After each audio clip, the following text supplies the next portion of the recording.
All right, as Election Day gets closer, we want you, the voters, to know why your vote matters. This year, Missourians will vote on a new candidate for the state's highest office, governor. Now, the Republican candidate is the state's Lieutenant Governor Mike Kehoe. The Democratic candidate is Missouri's House Minority Leader Crystal Quade. Our Megan Abundis spoke with Kehoe, and our Elise Schoenig sat down with Quade. And as a voice for everyone, we are hearing from both sides about what they say they can bring to Missouri. Mike Kehoe running for the state's highest office. You may have seen his tour bus this year. Kansas City has a lot going on, and it's exciting to see. It's a vibrant town that we see a lot of opportunities for people who are coming here. He says he'll reinforce that opportunity by leaning on his experience as a small business owner when it comes to building up Missouri's economy. I don't believe government should create jobs.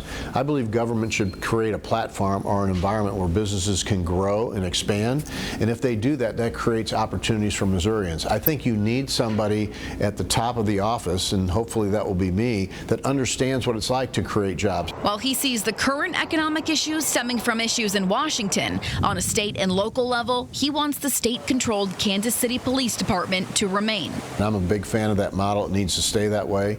We're actually working on regaining state control of the St. Louis Police Department, because we know that when we have state control with appointees, that would be regional people that we can have that protect the men and women in blue. That's the best way to go. He says starting on his first day in office, he would focus on tackling crime and giving law enforcement more freedom to do their jobs. The Republican candidate also says he will focus on expanding pro-life laws. But I believe all elected officials have a fundamental right to also protect the lives of the unborn, those who can't speak for themselves. So if, again, we're fortunate enough to win this election, and unfortunately if that amendment passes, we'll still do what we can to protect innocent life. In ensuring the retainment of the Kansas City sports teams, Lieutenant Governor Kehoe says he's spoken with management and owners of both teams. To be clear, I'm not in favor of taxpayer dollars to build stadiums, but I am in favor of using economic development incentives that we have in our toolbox that are a good return to Missourians. It has to be a good return on investment. That has to be the first litmus test to make sure we keep businesses like these two franchises here. Megan Abundis, KSHB 41 News. And I'm Elise Schoenig, covering Crystal Quade's campaign. The House Minority Leader wants to be Missouri's first female governor.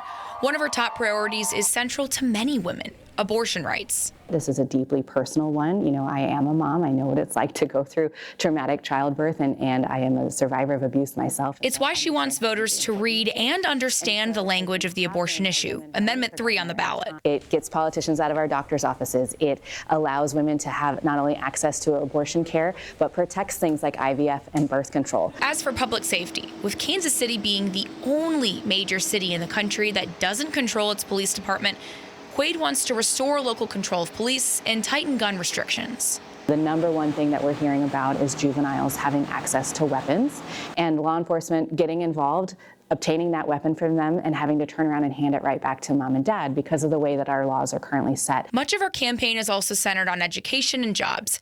It's why she's in favor of Prop A on the ballot. Among other changes, it increases minimum wage to $15 an hour by 2026. So many of our Missourians do not work in places where there is earned sick leave. Proposition A will guarantee that for hours worked, that folks will bank earned sick leave, which is huge for truly transformative change for people's lives. And for an issue near and dear to Kansas Cityans. Despite my questions, she didn't specify how she'd fight to keep the Chiefs and Royals in Missouri, but she did say recent history shouldn't be repeated. The voters right here in Kansas City did not like the proposal that was given to them. They don't want to bail out billionaires on the back of taxpayers. They don't want that. But they also want to keep our teams. For Quade, working to become Missouri's first female governor is key to her campaign. Missouri's never elected a woman as governor, right? What would you bring to office that a man has not? I'm a firm believer that when you have differing opinions and differing life experiences, you're going to come up with better policy solutions. Elise Schoenig, KSHB 41 News.